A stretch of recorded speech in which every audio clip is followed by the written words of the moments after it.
Bienvenidos y bienvenidas. Quiero agradecer muy especialmente la invitación a participar en este curso avanzado de investigación y conservación preventiva del arte rupestre. Mi agradecimiento a la Universidad de Carabobo, a la Sociedad para el Estudio de las Manifestaciones Rupestres de Venezuela y de manera muy particular al profesor Omar Idler por la deferencia y por la confianza. La clase de hoy se titula Significación e Interpretación, dos niveles de diferencia en el estudio del arte rupestre. Antes de entrar en materia, quiero advertir que este es un tema denso, con bastante terminología especializada y con debates de largo recorrido dentro del estudio del arte rupestre. Y por eso lo que van a ver aquí es solamente una pequeña introducción muy condensada que procura despertar la curiosidad y que se abran caminos de profundización a posteriori. Desde el comienzo conviene aclarar que la significación y la interpretación sirven para estudiar el arte rupestre en dos planos distintos, pero que son complementarios. Las dos pueden aplicarse en el análisis del motivo, del panel, del sitio y del paisaje, pero distinguirlas es importante porque no es lo mismo describir la evidencia que explicar su posible sentido. Pero al mismo tiempo, tanto significación como interpretación forman parte de un mismo proceso de conocimiento que va de la observación y el registro a la formulación de hipótesis plausibles. En tal sentido, puede ser útil que mientras avanza la clase, los participantes junto con el coordinador vayan anotando términos, vayan anotando frases o conceptos que les resulten de difícil comprensión, y al final de cada bloque vamos a tener por lo largo de la clase algunos recesos, puedan aclararse en conjunto o convertirse pues en tema de debate, porque lo que procuramos es que el participante salga más bien con preguntas y con un mapa más claro del problema o de los temas que vamos a tratar en esta clase. Tenemos aquí el contenido general. Como ven, en primer lugar vamos a tratar los conceptos de significación e interpretación. Luego, cómo ambos términos dialogan como parte de un mismo proceso. Después haremos un recorrido histórico por las principales corrientes teóricas utilizadas en el estudio del arte rupestre, su vigencia, sus límites y sus usos para la significación y para la interpretación. Y cerraremos tratando varios marcos metodológicos, tanto formales como informados, y unos comentarios finales. Lo importante aquí es advertir que cada uno de estos bloques podrían convertirse por sí solo en una sola clase. Por eso debo insistir en la idea de que esto es solamente una pequeña introducción, un recorrido pues pequeño. La intención que tenemos es hacer una clase lo más didáctica posible para que los participantes que se entienden se están iniciando o no son especializados en estos temas puedan seguir la argumentación, asumiendo, por ejemplo, que detrás de cada lámina, de cada diapositiva, hay discusiones mucho, pero mucho más extensas y amplias. Van a notar también que varias diapositivas incluyen una sección que la hemos denominado para discutir. Esta frase está ideada para visibilizar la idea central en cada lámina y se discuta una vez terminada la proyección de la clase o al finalizar y hacer un receso de cada uno de los bloques que vamos a tratar. En esta lámina vemos la ruta de la clase que es la siguiente. Comenzaremos con la primera mirada, es decir, con lo que suele ocurrir cuando nos enfrentamos por primera vez con el arte rupestre. Después pasaremos a la pregunta ¿qué significa? Luego hablaremos sobre la posibilidad o no de acceder al significado originario del arte rupestre para continuar con el tema de la significación y la interpretación como dos niveles distintos pero complementarios.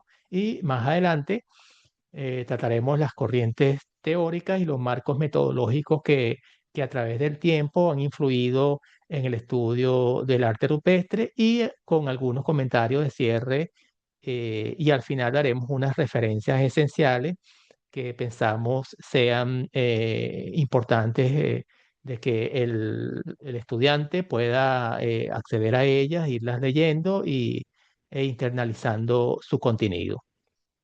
Tenemos así un contenido hecho para que cada peldaño, cada lámina, cada diapositiva prepare a la siguiente. Consideramos que esto es importante para no saltar demasiado rápido a las grandes definiciones y diferenciaciones que queremos tratar, sin detenernos antes en qué se observa, qué se cree cuando se observa, cómo se registra, entre otros puntos importantes de abordar. Comenzamos entonces con algo muy simple que la hemos denominado la primera mirada. Y es que cuando nos encontramos cara a cara con el arte rupestre, lo primero que solemos sentir es básicamente una especie de asombro. Después nos aparece la curiosidad y casi de inmediato surge una urgencia de sentido. O sea, queremos saber qué estamos viendo y qué significa, ¿no? Eso no le pasa solamente al neófito o al visitante furtivo, sino también al especialista, al estudiante, en fin, a cualquier persona que se planta frente a frente, face to face, a una roca grabada o pintada. Se parte generalmente no de una teoría complicada, sino de una reacción o de varias reacciones en cadena que son propiamente humanas y muy básicas, que son el asombro, la curiosidad, la urgencia de sentido. Pero una cosa es tener estas reacciones iniciales, ¿no? Y otra muy distinta, responder las interrogantes que a primera vista se plantean eh, frente a una roca con grabados o pinturas amerindias. Para tener entonces respuestas satisfactorias a estas interrogantes, como veremos ahora, hace falta separar en primer lugar las preguntas, ordenar los niveles y trabajar finalmente con teoría y con método. De modo que cuando alguien pregunta qué significa, conviene hacer algunas distinciones, porque en el habla común preguntar qué significa suele mezclar varias preguntas a la vez, como qué representa la figura, qué quisieron decir con ella, para qué la hicieron, qué tipo de lugar era el sitio o si tenía un sentido ritual, social o territorial. En tal sentido, hay que distinguir, ¿no? En primer lugar, eh, que estamos tratando, cuando hacemos estas preguntas, cuando tenemos estas interrogantes iniciales, estamos tratando con tres términos fundamentales. Primero, el signo, luego la significación y luego la interpretación. ¿Por qué primeramente el signo? Porque es lo que tenemos a la vista, es aquel trazo, es la imagen que se observa, que se mira, que se tiene face to face. Luego está el término significación, que en pocas palabras sería reconocer analíticamente las unidades y las relaciones que se observan de estas unidades. Y finalmente, la interpretación, que en un concepto también inicial y muy básico, sería proponer hipótesis sobre la función, sobre el uso o el sentido social de estas unidades y estas relaciones que se observan a simple vista. Bueno, ya vamos a ahondar sobre esto, ¿no? Así que lo decisivo aquí es entender que en arqueología no conviene responder todo esto como si fuese una sola cosa. Cuando alguien pregunta qué significa, en realidad está metiendo en un mismo saco forma, función, intención, mensaje, contexto, por ejemplo. Así que el trabajo analítico comienza precisamente cuando desenredamos el contenido de ese saco y ahí nace la diferencia entre significación e interpretación, como ya vamos a ver. Entonces, podemos acceder al significado originario del arte rupestre. Esta es otra de las respuestas, de las preguntas fundamentales. Bueno, la respuesta corta es que no podemos acceder de manera directa, plena y garantizada, pero sí se pueden construir aproximaciones plausibles cuando contamos, por ejemplo, con contexto arqueológico, con cronología, con asociaciones internas, con comparación regional y en lo mejor de los casos, con tradiciones culturales vivas o información etnográfica informada. Es decir, si podemos construir algunas aproximaciones, si tenemos algún marco empírico que sirva de prueba, ¿no? O sea, evidencia plausible para hacer este tipo de inferencias. Aquí aparece en la cita textual de Robert Bednarik, que vemos en la lámina, el término explicación EMIC, que hace referencia a cómo entiende el mundo la gente que participa de él. En este caso, una mirada, una visión EMIC de los productores y usuarios originarios del arte rupestre es precisamente cómo ellos entonces entienden el mundo y actúan y piensan sobre él. Bueno, esta explicación EMIC en el caso del arte rupestre nos es desconocida, no podemos acceder a ella. Y cuando no tenemos esa voz interna, el acceso al significado originario del arte rupestre, si bien sea a nivel de imagen, a nivel de sitio, a nivel de paisaje, se vuelve entonces muy difícil, muy opaca, muy complejo, muy limitado. Pero limitado no quiere decir improbable, pues se pueden construir, como hemos dicho, interpretaciones razonables, siempre revisables, que no ofrezcan certezas absolutas allí donde la evidencia no las permita. Así que dejamos para la discusión la sentencia de que no hay acceso transparente al mensaje original en el arte rupestre, pero tampoco estamos condenados a estar adivinando o a la pura adivinanza cuando nos enfrentamos cara a cara con estos vestigios arqueológicos. Entonces, ¿cómo definir la significación en arte rupestre?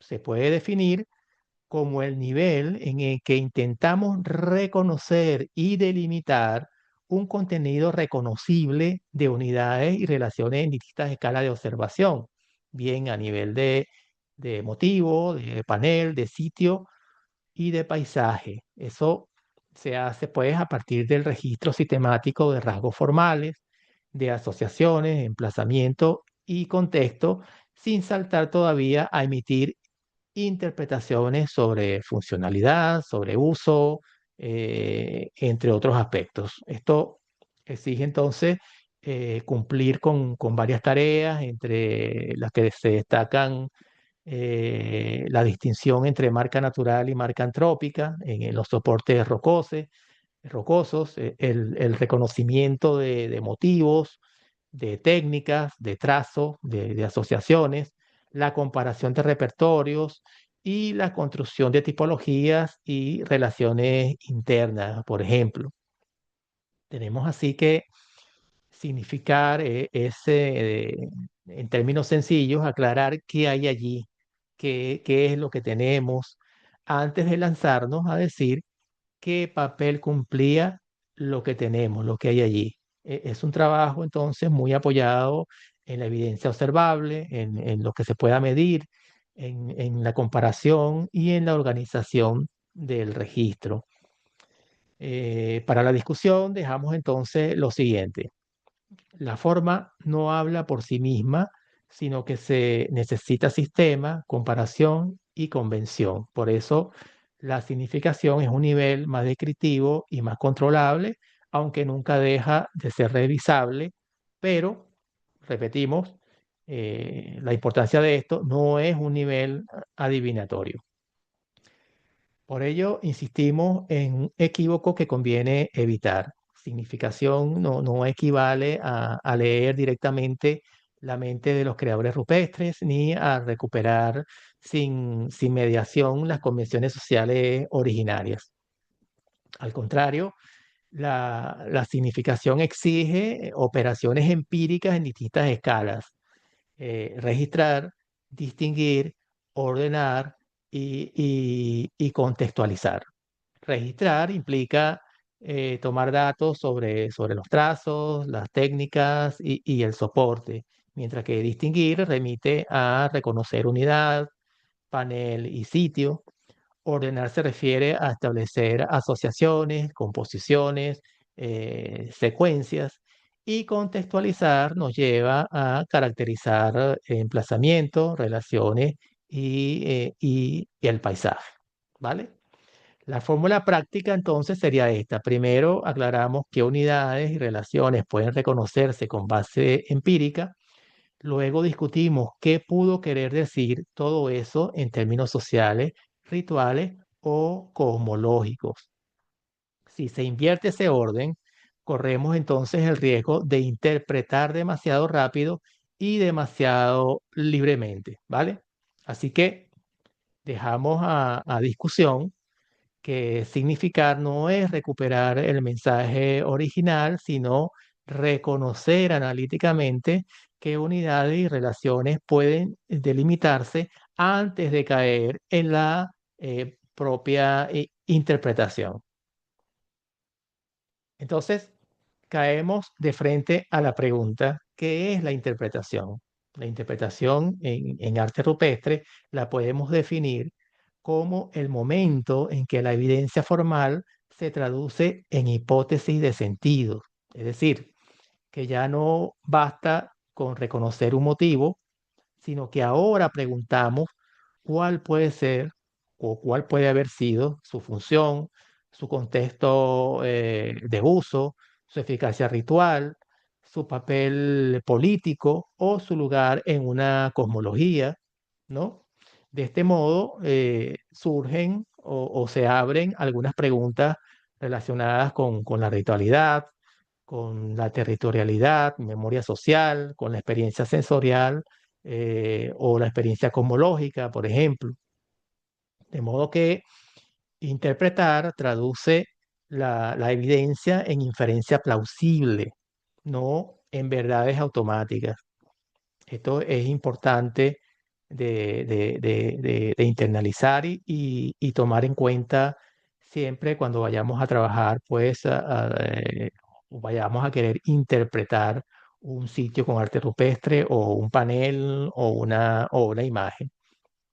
En este sentido, es importante advertir que la inferencia es una conclusión razonada a partir de indicios, no de lo que parte de la cabeza de cada quien de manera pues arbitraria, ¿no? Y sin ninguna base de prueba que pueda ser medible o comparable u observable. Dejamos entonces para discutir que interpretar es proponer sentidos plausibles a partir de una base previa de observación y registro, no es fabricar verdades automáticas y por eso se diferencia de la significación en que se basa o depende más de marcos teóricos, de analogías etnográficas y de discusiones metodológicas. Este cuadro sinóptico se compara la significación y la interpretación, y aquí proponemos discutir que no se trata de escoger uno y de descartar el otro, sino de evitar que la interpretación salte por encima de una significación débil o mal establecida. Me interesa entonces subrayar justamente eso, que significación e interpretación no compiten, sino que se necesitan. Lo que cambia es el tipo de pregunta y el grado de apertura inferencial. Cuanto mejor esté la significación, más sólida será la interpretación. Si la base descriptiva es floja, las explicaciones posteriores quedan entonces como flotando en el aire. De modo que la significación y la interpretación forman parte de un proceso que está guiado, y esto es importante, por enfoque teórico y marco metodológico. Este proceso conlleva la siguiente secuencia. La significación identifica analíticamente unidades, asociaciones y recurrencias en distintas escalas de observación.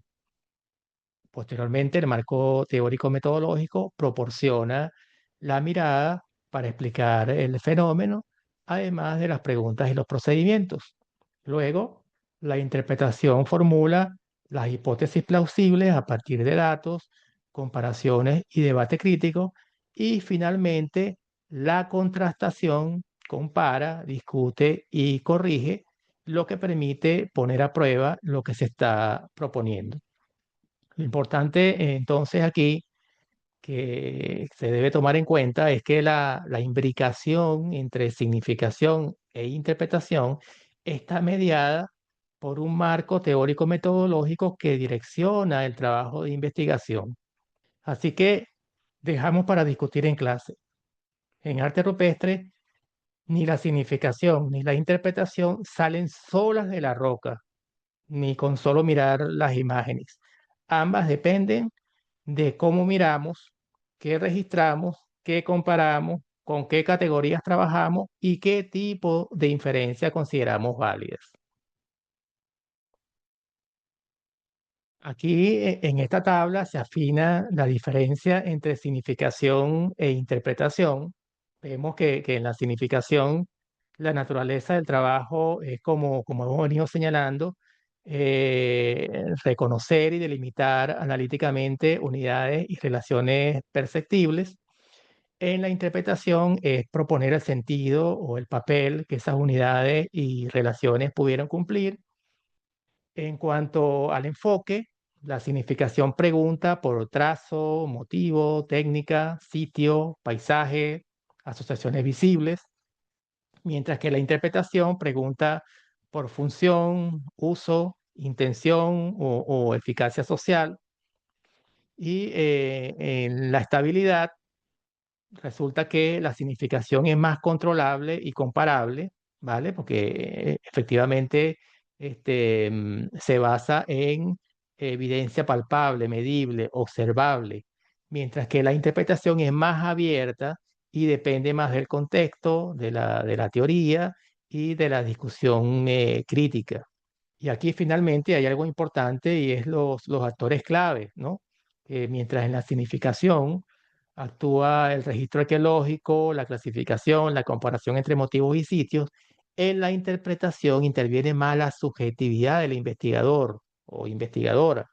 También el marco teórico que utilice, el contexto arqueológico y las analogías controladas. O sea, esto quiere decir que es más subjetivo la interpretación y por ello no es nada conclusivo, no es para nada conclusivo, sino que es una propuesta que queda a manos de otros estudios que permitan o bien refutarla, o bien validarla, o bien aumentar los datos para que se dirija hacia otro sentido, en fin.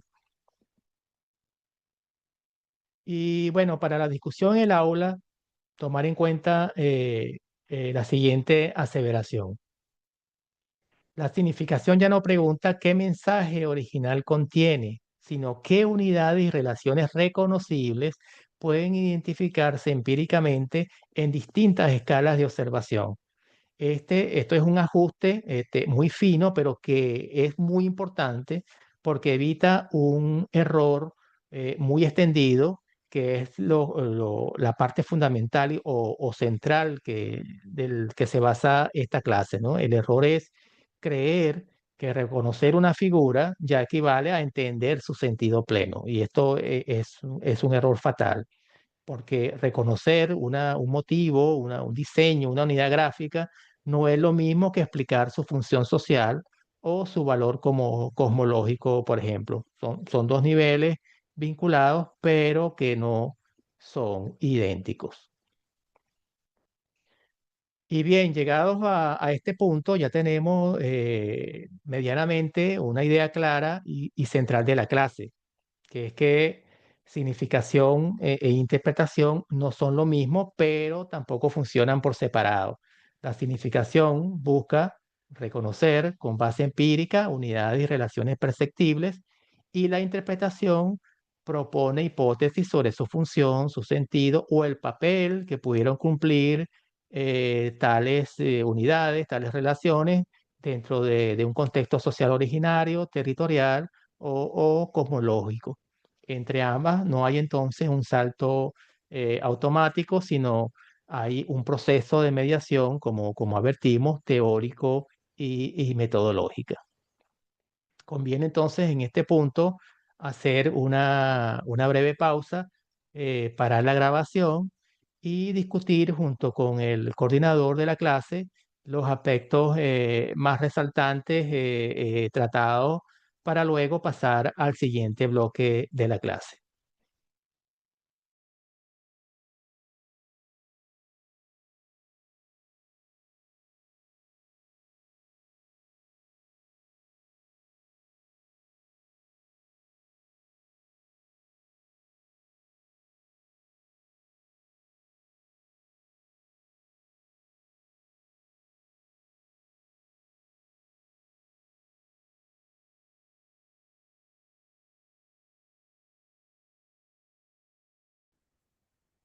Y bien, ya ha pasado el receso y como antes hemos querido advertir, en arte rupestre no basta entonces con mirar una roca grabada o pintada para que su sentido aparezca por sí solo.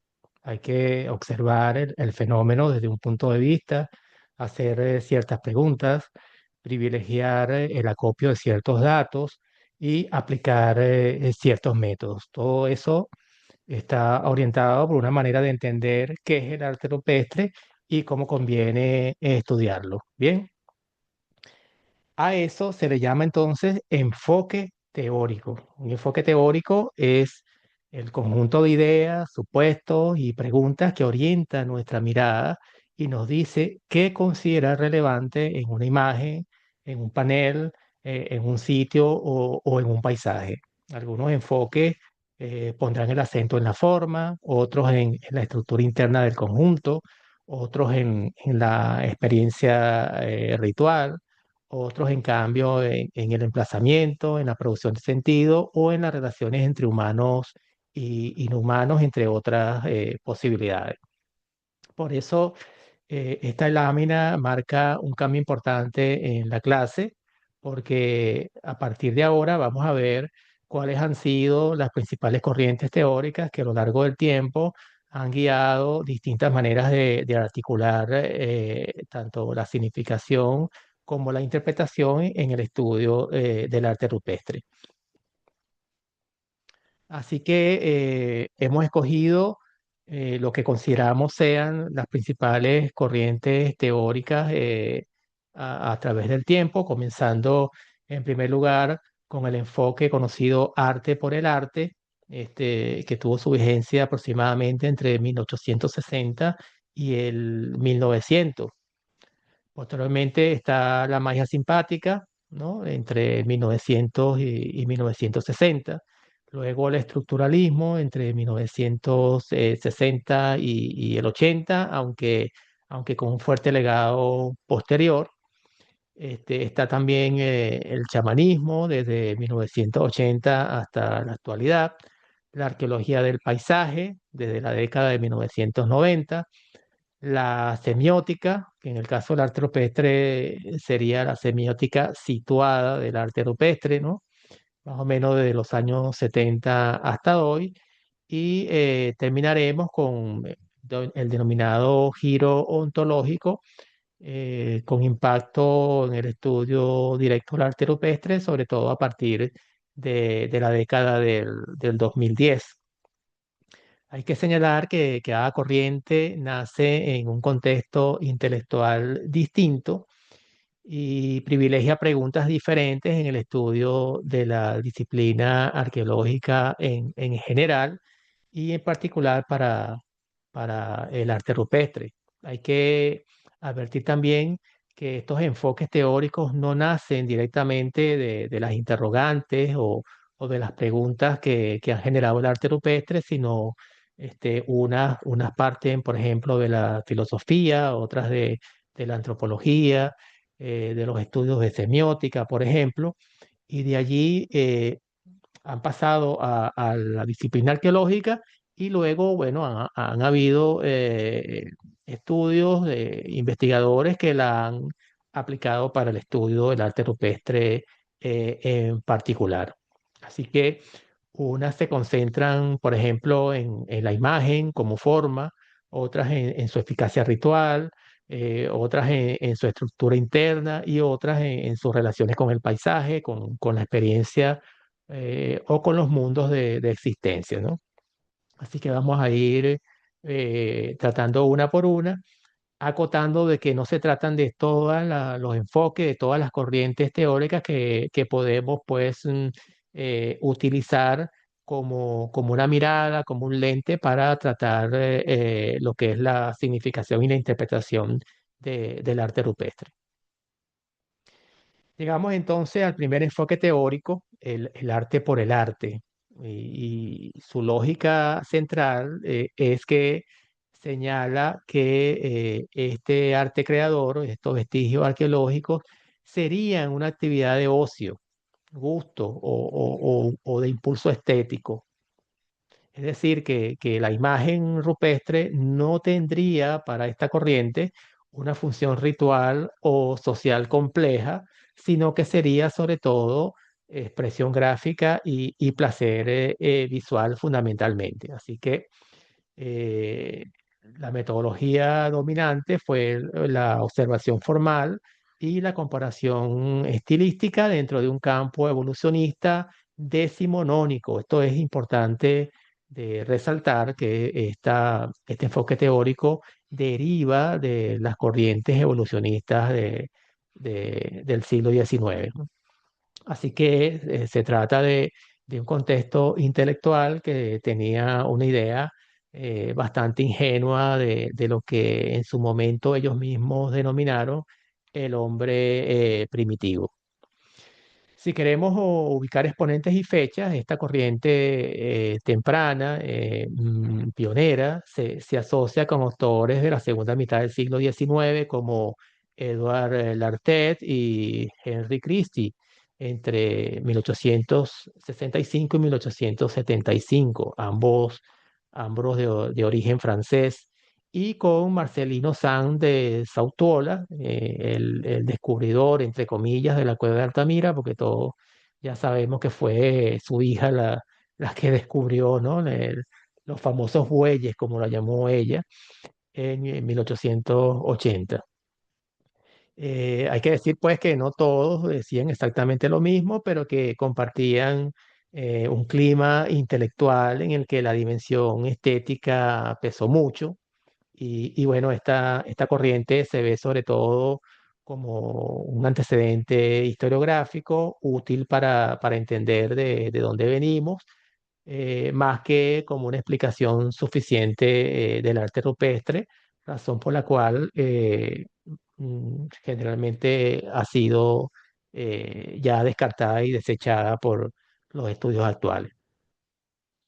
Pasamos a la segunda corriente clásica, la magia simpática, cuya lógica central es que propugnaba que la representación tenía una eficacia ritual, es decir, pintar un animal o herirlo o aislarlo en la imagen ayudaría a dominarlo en la realidad y así asegurar su caza o favorecer su reproducción.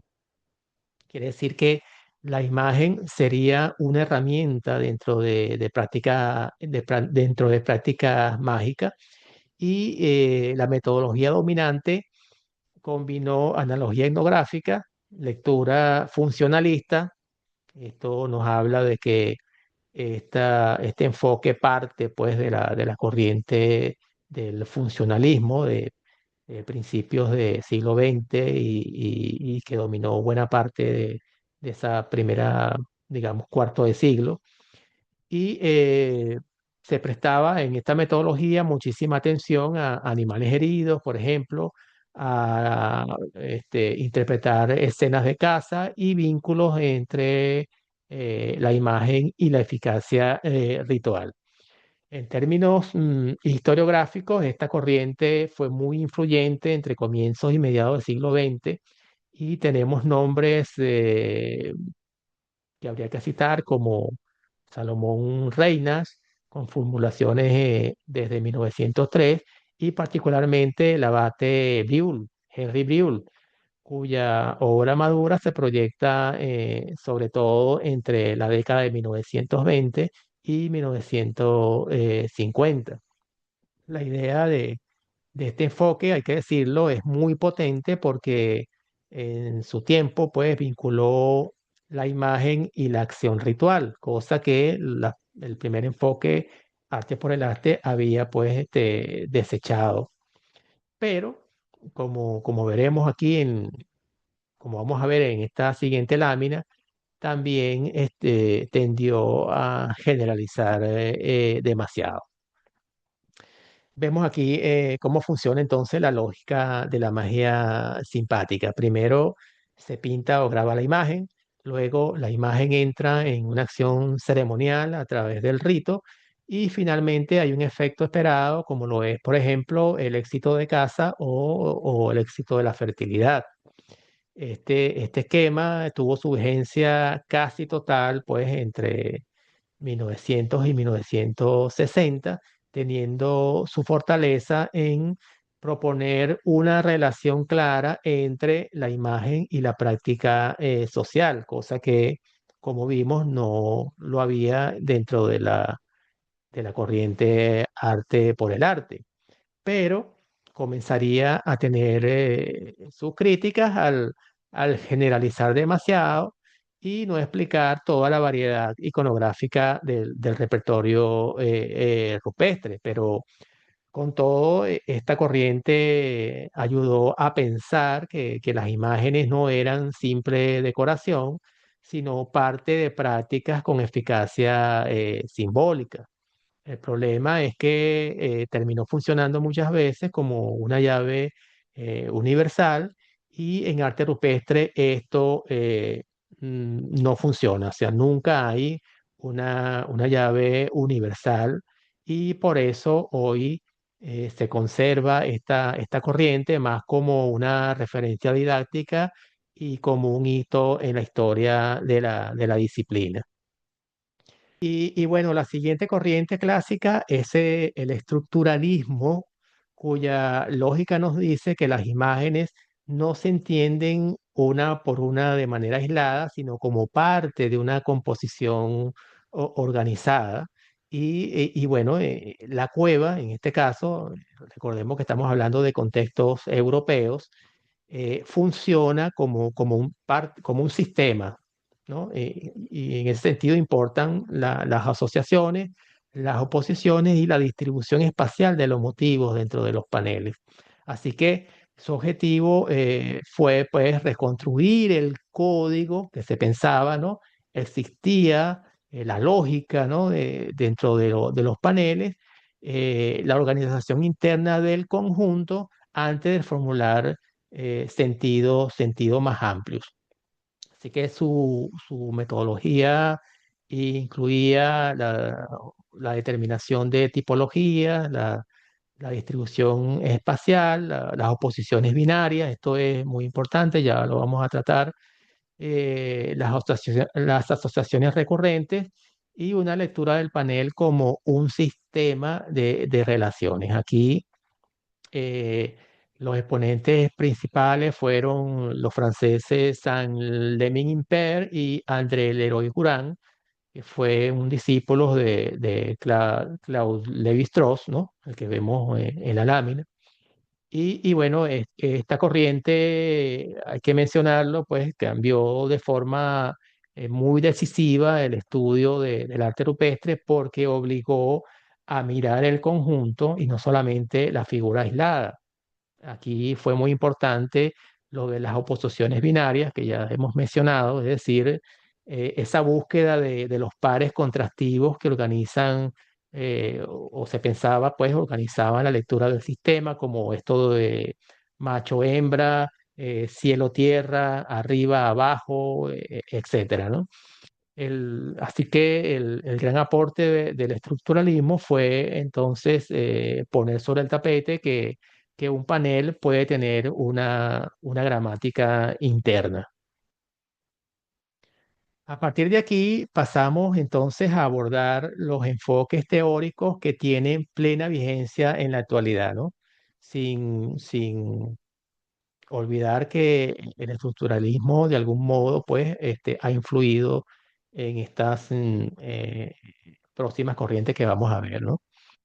La primera de estas corrientes es el chamanismo y neuropsicología, cuya lógica central nos dice que en muchos casos el arte rupestre sería el registro material de experiencias visionarias ocurridas en estado alterado de conciencia.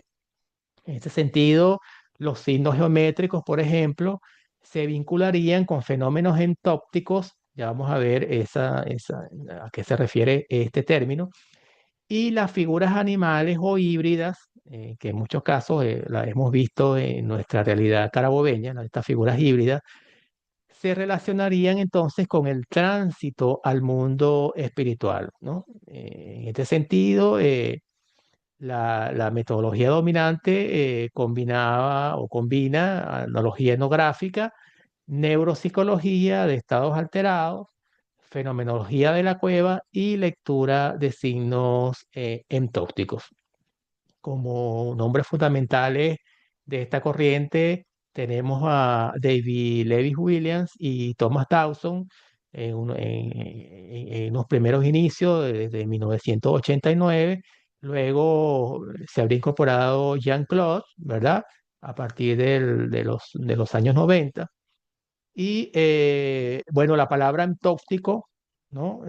No se asusten con ella, pues simplemente alude a estas formas visuales que se originan en el propio sistema visual humano, como puntos, líneas de zigzag o rejillas, especialmente en ciertas condiciones fisiológicas o rituales, ¿no? Este enfoque introdujo así con muchísima fuerza eh, el tema de la experiencia, el tema del trance y la corporalidad en el análisis del arte rupestre.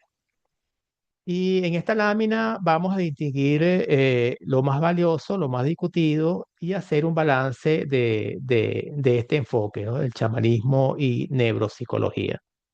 En cuanto a lo primero, el enfoque recupera la dimensión experiencial del arte rupestre, es decir, esto de la oscuridad, el sonido, la profundidad, el movimiento del cuerpo y la relación entre imagen y transformación, por ejemplo.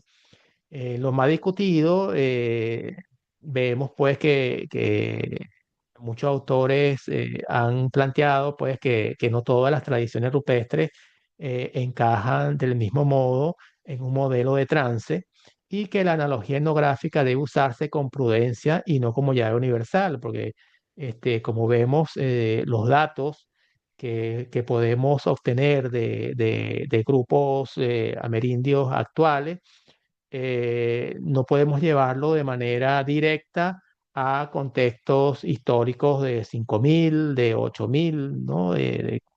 Quizás más o menos, porque, como sabemos, pues los elementos de la cultura, las tradiciones van cambiando, van transformándose en el tiempo y también una, una manera de actuar y entender en el mundo de una cultura en determinado momento tampoco puede llevarse exactamente igual en otros contextos espaciales o continentales, por ejemplo, ¿no?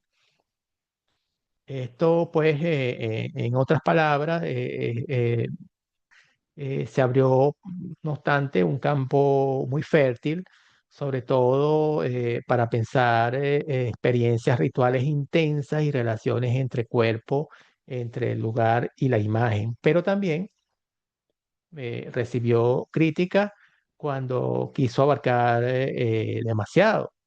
Y el balance razonable entonces es reconocer una gran potencia interpretativa de este enfoque, pero que no habría que convertirla en una explicación total para todos los contextos rupestres. Y pasamos al siguiente enfoque contemporáneo, que es la arqueología del paisaje, cuya lógica central alude que el arte rupestre funciona como un nodo en una red de caminos, de recursos, de hitos topográficos, memorias y prácticas corporales, entre otras posibilidades, ¿no? Su objetivo es entender la función social del sitio, si es en términos de marcar rutas, de ordenar territorios, de identificar lugares de paso, reunión o de memoria. Y su metodología es el análisis espacial, la visibilidad, los recorridos, el emplazamiento y la relación entre paneles y el entorno. Entre los exponentes primigenios más citados de este enfoque están Bárbara Bender desde 1993, Felipe Criado Vado, también en esa misma fecha. Este es importante porque trató directamente el estudio del arte rupestre. También cabe mencionar a Christopher Tilley y a Arthur Bernard Knapp y Wendy Ashmore, también en esa década de 1990. Lo que cambia aquí, entonces, es la pregunta. Ya no miramos solo qué hay dibujado, sino por qué está justamente dibujado en ese lugar.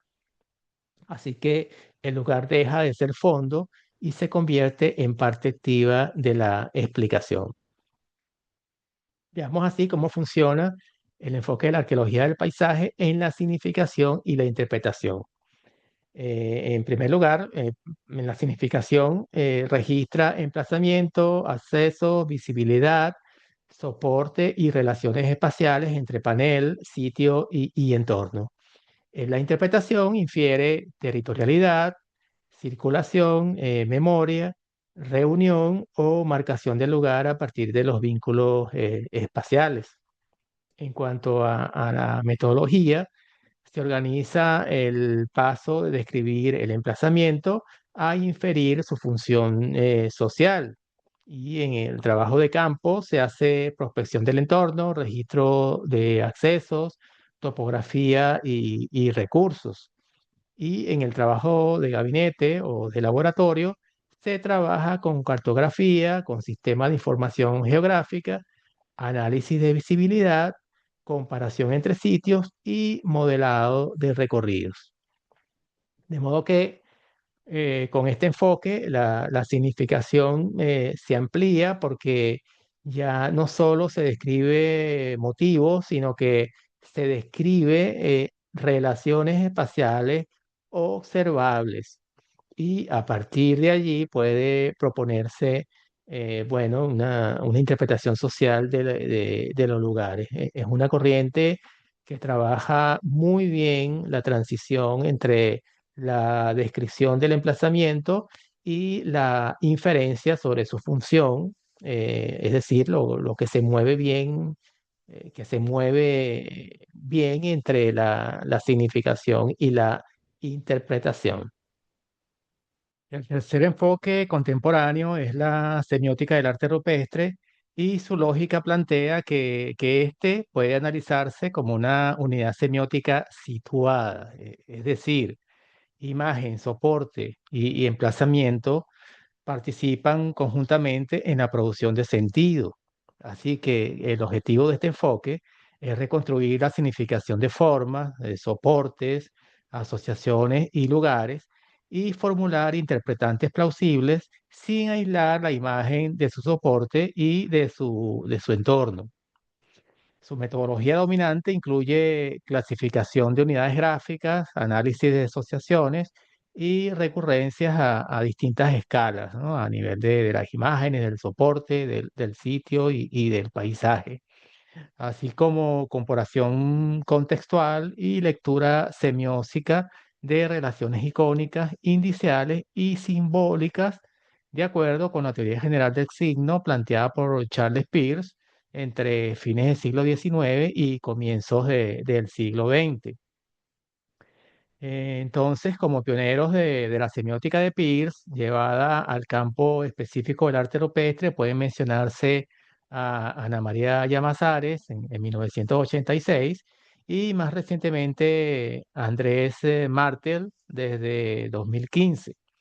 Lo fundamental de este enfoque es entender que no se limita a clasificar signos, sino que abarca comprender cómo se produce el sentido a partir de la relación entre imagen, soporte y contexto espacial.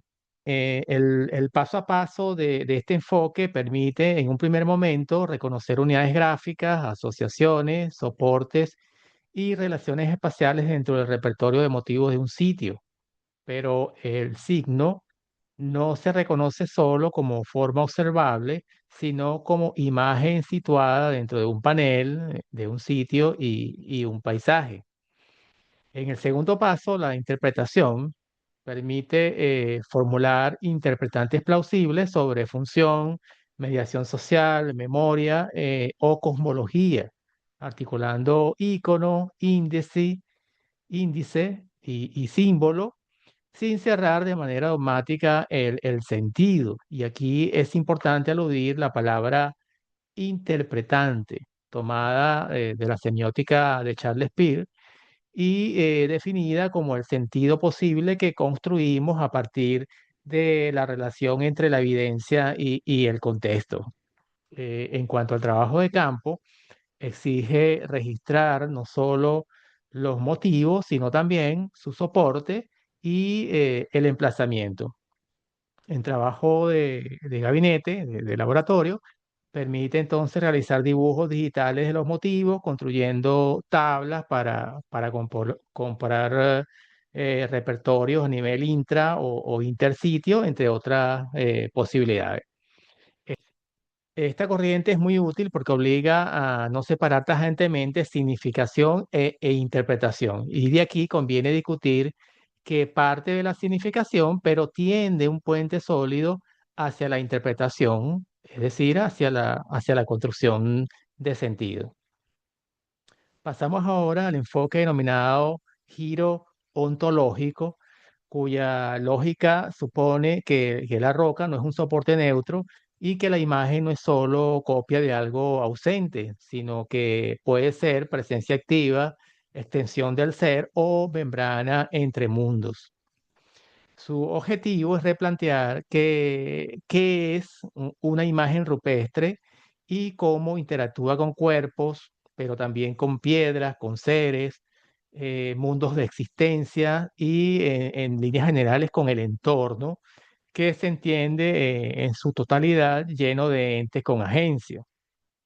La metodología dominante se apoya en comparación etnográfica indígena, atención a la materialidad, la agencia y la relacionalidad entre humanos y no humanos.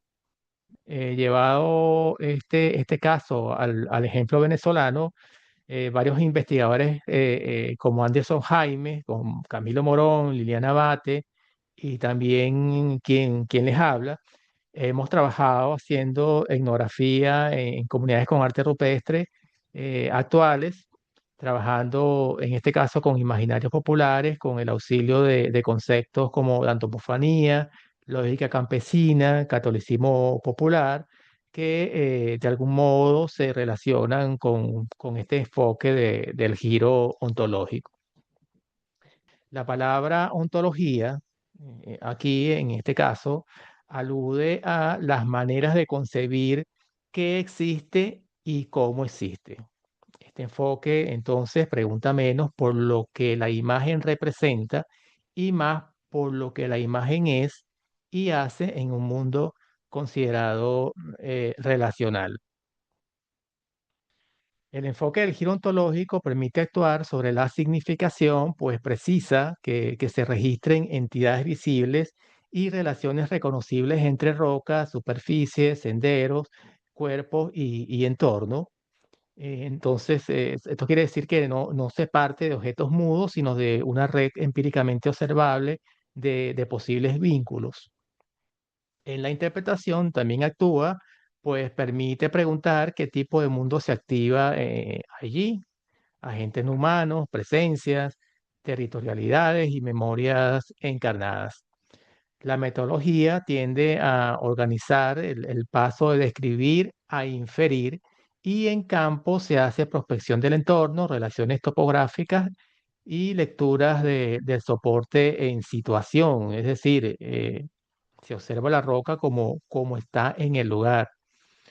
Y en trabajo de laboratorio se articula con etnografía, con historia oral, mapas relacionales y comparación de mundos posibles. La expresión, en este caso, memorias encarnadas, significa que la memoria no está solo en ideas abstractas, sino también en recorridos, cuerpos, en repeticiones y experiencias del lugar. Es decir, que se fija, se puede inferir a través de esas marcas o esas improntas que están presentes en los lugares. Esta corriente es de las más radicalmente interpretativas porque modifica la propia pregunta arqueológica, o sea, que no solo indaga qué significa algo, sino que qué clase de presencia o relación se actualiza en este sitio. Y el siguiente cuadro sinóptico sobre los últimos enfoques contemporáneos tratados es muy útil porque evita las falsas oposiciones. Es decir, no hay un enfoque bueno y otro malo por definición. Lo que hay son enfoques que iluminan aspectos distintos del fenómeno. Vemos que entonces que semiótica situada, arqueología del paisaje y giro ontológico no responden exactamente a la misma pregunta y por eso pueden dialogar de manera productiva en vez de excluirse. Véase que mientras una se aproxima más hacia la significación, otras están más cerca de la interpretación. Lo más importante a remarcar aquí es la tensión constante entre dos movimientos. Vemos por un lado enfoques que buscan identificar repertorios, sistemas, estructuras o relaciones visibles y por otro, enfoques que se orientan más hacia funciones, hacia experiencias, territorialidades, ritualidades, cosmologías o mundos de existencia. Esto quiere decir que algunas corrientes están más cerca de la significación y otras más cerca de la interpretación. Y bueno, hasta aquí hemos visto que los enfoques teóricos funcionan como especie de lentes o de miradas para aprehender el problema. Cada uno destaca ciertos aspectos de la investigación y orienta preguntas distintas sobre la significación y la interpretación. Pero para pasar de las ideas generales al trabajo concreto con la evidencia, necesitamos aplicar una metodología, es decir, necesitamos procedimientos, técnicas y criterios que nos permitan registrar, ordenar, comparar y contextualizar lo que observamos. Dicho de otra manera más sencilla, la teoría nos dice qué mirar y qué preguntar, pero la metodología nos ayuda a hacerlos de forma controlada.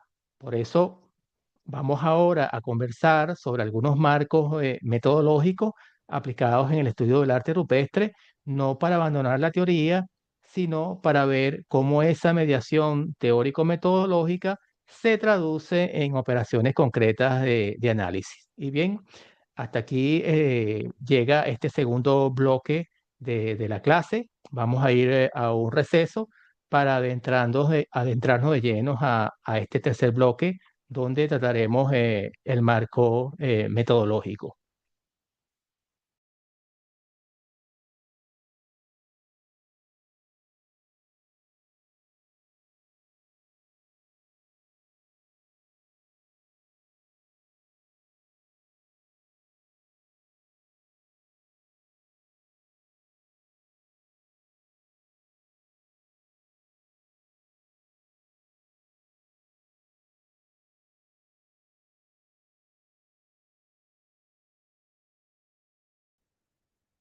Y bien, entrando de lleno en este tercer bloque, ¿no? Vamos a ver el primer marco metodológico, y es el llamado registro formal y documentación digital, y orienta preferentemente la significación. Se trata del conjunto de técnicas de campo y de gabinete que permiten registrar principalmente los paneles y sus unidades gráficas. En términos de la significación, esta metodología permite identificar empíricamente unidades, técnicas, soportes y relaciones visibles de los paneles, y así establecer una base confiable para realizar comparaciones a nivel de motivos, a nivel de sitios y de paisajes. En términos de la interpretación, este método no da el sentido por sí solo, pero vuelve más controlable las hipótesis posteriores, de modo que dialoga mejor con enfoques como la semiótica, el estructuralismo y cualquier otro que requiera una base descriptiva sólida. En ese sentido, el método exige registro sistemático, pero también escala, luz controlada, metadatos y criterios explícitos de delimitación. Dicho de una manera muy simple, este método sirve para identificar qué hay en los soportes antes de empezar a realizar especulaciones sobre ellos. O sea que es una herramienta de base que no resuelve el problema del sentido, pero sin un buen registro, muchas interpretaciones posteriores quedarían comprometidas o sin una base empírica sólida. Por eso es que hablamos de que se trata de una herramienta de base. Ahora pasamos al marco metodológico que denominamos clasificación formal, tipología y asociaciones, que se orienta mayormente también hacia la significación. Con este marco se organizan analíticamente los repertorios rupestres en unidades, variantes, estilos, series y asociaciones recurrentes. Para la significación, esto estabiliza el vocabulario descriptivo y permite reconocer tendencias y relaciones internas sin reducir la significación solamente al mensaje implícito en los signos. En cuanto a la interpretación, solo sugiere tendencias, que quiere decir pues que las hipótesis de sentido vendrían después al articular recurrencias con contextos y teorías. En este caso, pues dialoga mejor con enfoques como el estructuralismo y la semiótica situada del arte rupestre, exigiendo criterios consistentes, es decir, que sean verificables y replicables de tanto de clasificación, de comparación y revisión crítica de las categorías establecidas. Y finalmente, para la discusión, queremos señalar que clasificar no es traducir el panel, es ordenar sus formas para que todos sepamos de qué estamos hablando cuando nombramos un motivo, una variante o una asociación. Es una preparación indispensable para interpretar con mayor control. Y a partir de esta lámina y de este marco metodológico ya comenzamos a entrar en Honduras, porque ya hay una orientación hacia la interpretación. Es decir, que a partir de este marco metodológico denominado análisis espacial, visibilidad, audibilidad y emplazamiento, se amplía la mirada más allá de los motivos y paneles al estudiarse la posición de estos respecto a caminos, recursos, vistas, sonido, accesos y experiencias del lugar. De este modo, impacta la significación este método porque se amplía el registro al documentar emplazamiento, accesos, visibilidad y relaciones espaciales. Y en términos de la interpretación, se orienta a comprender circulación, territorialidad, reunión, memoria y experiencia sensorial del sitio.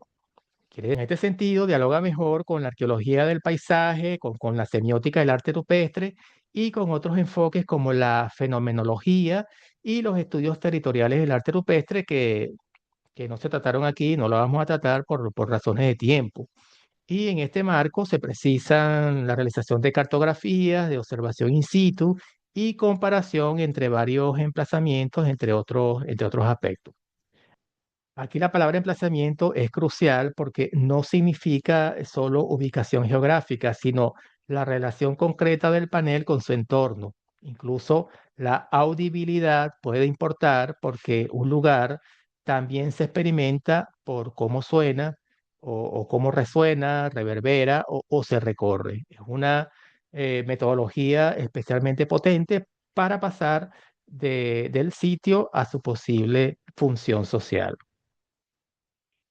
Consideramos ahora el marco metodológico etnografía, historia oral y reconocimiento indígena, que se orienta más a la interpretación.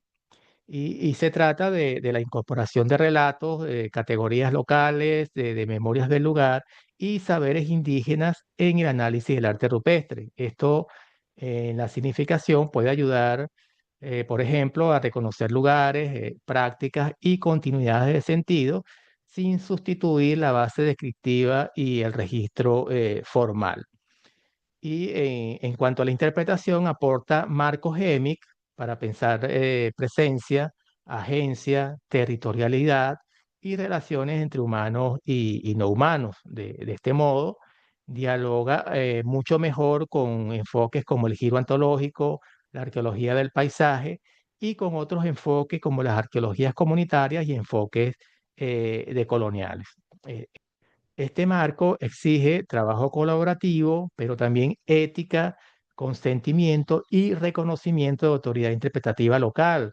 Esto quiere decir que la comunidad no entra como adorno ni como simple confirmación de lo que el investigador ya pensaba, sino que sus conocimientos también producen contexto. Por eso este marco es valioso, pero también muy exigente en términos de diálogo, de respeto y de colaboración real.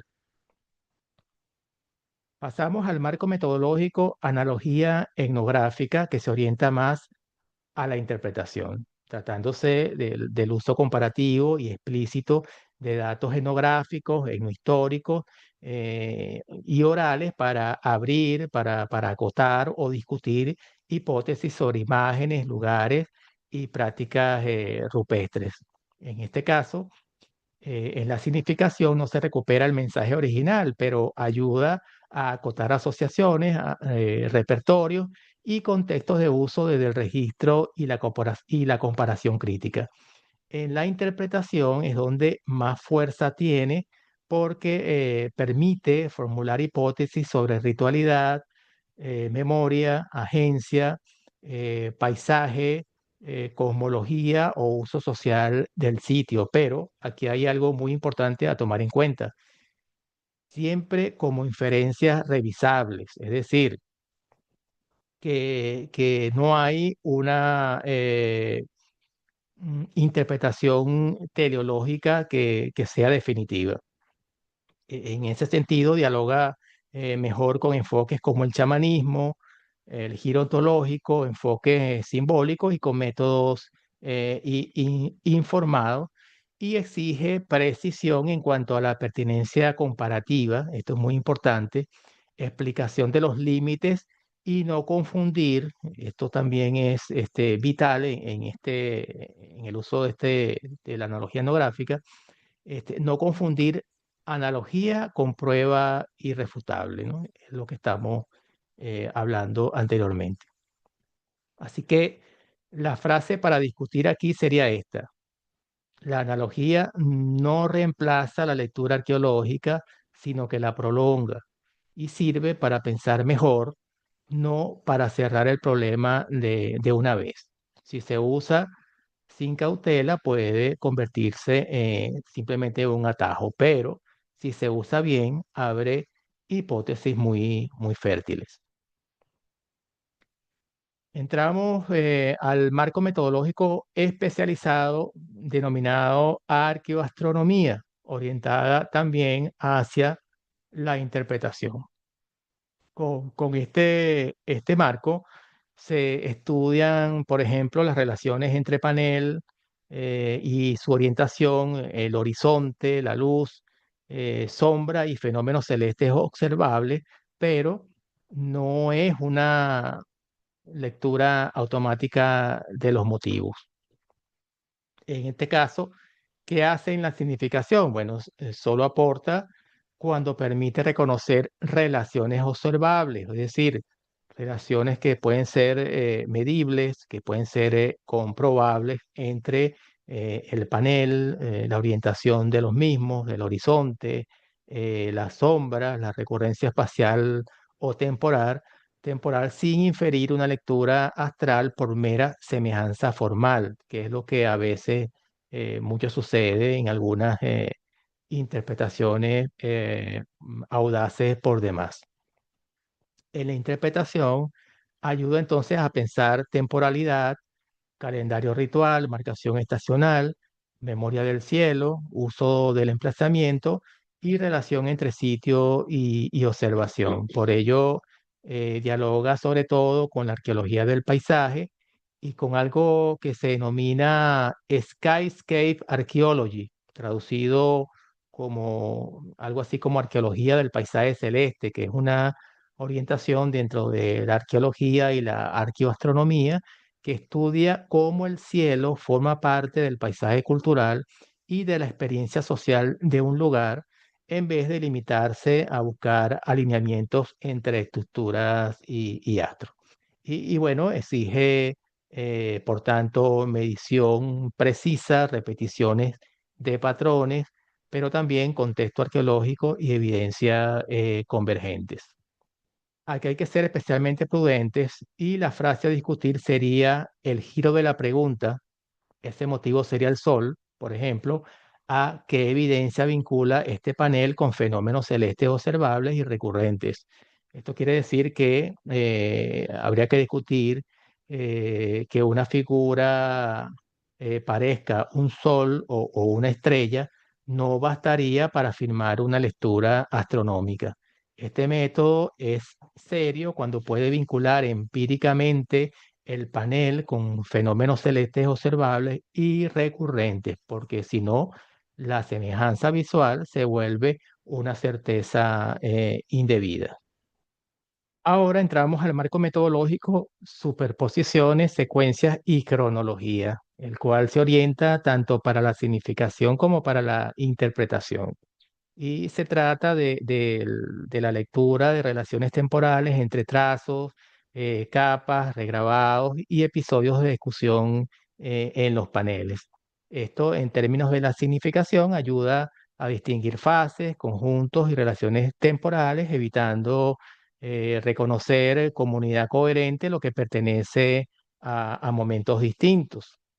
Y en la interpretación introduce historia en el panel y permite pensar en reapropiación, en memoria y en cambio de uso. Dialoga así con enfoques como la semiótica y la arqueología del pasaje cuando el sitio funciona como palincesto. En este caso, la palabra palincesto puede explicar aquel panel donde quedaron huellas de intervenciones sucesivas y en este caso, este método exige pues una observación muy fina que registre pues los contactos entre trazos, entre surcos y si es posible apoyo cronológico independiente a través de datación de otros vestigios asociados.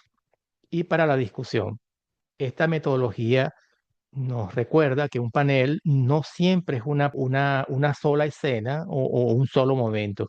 Muchas veces es una historia material de reusos y de múltiples reescrituras, ¿no? Llegamos al marco metodológico conocido como arqueometría y análisis de materialidad, tratándose también de una metodología especializada que trabaja tanto para la significación como para la interpretación. Se trata del estudio de pigmentos, del estudio de pátinas, de costras, soportes y huellas técnicas mediante análisis físico-químico y microscópicos, ¿no? De allí la especialización que se requiere para implementar estos tipos de metodologías. Así pues, para la significación, esta metodología ayuda a reconocer con precisión técnicas, materias, a reconocer los soportes, las huellas de ejecución y condiciones materiales antes de enfocarse a la interpretación. Y para esta, ayuda entonces a controlar hipótesis sobre cronología, sobre cadenas operativas, circulación de materiales o episodios de uso. Así que dialoga mejor con enfoques tecnológicos, con arqueología de materiales y estudios cronológicos del arte rupestre, exigiendo, por ejemplo, un muestreo prudente, protocolos no invasivos cuando sea posible, repetición, medición, contextos y evidencias convergentes. Para la discusión, este método entonces permite entender que la materia no explica por sí solo el sentido, pero sí nos ayuda a poner límites a lo que afirmamos. Es decir, que una buena arqueometría no dice automáticamente qué significa una imagen o un panel, pero sí puede mostrar qué interpretaciones resultan poco sostenibles a la luz del soporte o a la luz de la técnica o la cronología. Y bien, hacemos aquí un descanso para luego volver a los comentarios finales, que es el último bloque, y pueden aprovechar entonces para fomentar la discusión sobre esta sección de los marcos metodológicos y regresar entonces en breve para el último bloque y finalizar la clase.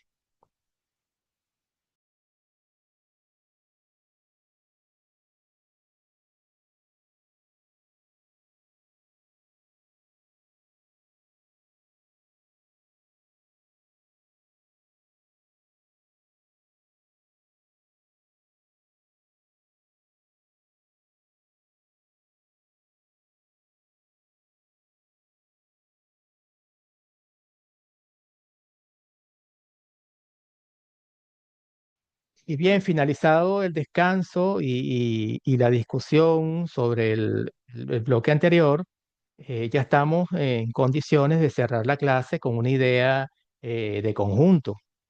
Y es que después de haber distinguido entre significación e interpretación y de haber revisado los principales enfoques teóricos y de haber visto cómo operan distintos marcos metodológicos, conviene ahora recoger las ideas centrales que deja todo esto, todo este recorrido. Eso es justamente lo que nos ofrece la lámina que estamos observando, un balance final muy breve, pero fundamental sobre cómo estudiar el arte rupestre con más claridad, con más rigor y también con prudencia. La lámina entonces organiza, como vemos, 5 ideas. La primera, ¿ya? Asombro y método. El arte rupestre nos interpela, pero la arqueología transforma ese asombro en problemas controlables. Segunda idea, no confundir niveles. Significar reconoce unidades y relaciones a diferentes escalas e interpretar propone hipótesis de sentido. La tercera, las teorías son miradas o puntos de vista. Ningún enfoque agota el fenómeno, sino que cada uno orienta ciertas relaciones y deja otras por fuera. La cuarta idea, las metodologías cuentan. Los métodos, tanto formales como informados, ordenan el paso del registro a la inferencia. Y la quinta idea, la mejor práctica consiste en describir con rigor, comparar con control e interpretar con prudencia y con un marco explícito. De modo que si tuviera que condensar toda la clase en una sola fórmula, sería esta: rigor para describir, comparación para sostener y prudencia para interpretar. Se trata así de un triángulo que ayuda a evitar tanto la adivinanza libre como la falsa seguridad. Y creo que es una excelente brújula para cualquier persona que se inicie en el estudio del arte rupestre. Y finalmente, en esta última lámina quedan reunidas las referencias bibliográficas esenciales de la clase en tres bloques: significación e interpretación, enfoques teóricos y marcos metodológicos.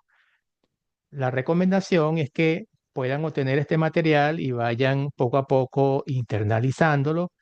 Bueno, lo importante aquí es entender que esta clase abre un panorama y deja rutas de profundización para después. Y bien, quiero agradecer nuevamente a la Universidad de Carabobo, a la Sociedad para el Estudio de las Manifestaciones Rupestres de Venezuela y al profesor Omar Hibler por la gentil invitación. Espero que esta clase haya servido como un preámbulo sólido, claro, y lo más importante, que les sea útil para distinguir mejor entre significación e interpretación, y para seguir explorando el arte rupestre con más preguntas, con más cuidado y mejores herramientas. Así que muchas gracias y nos vemos en otra oportunidad.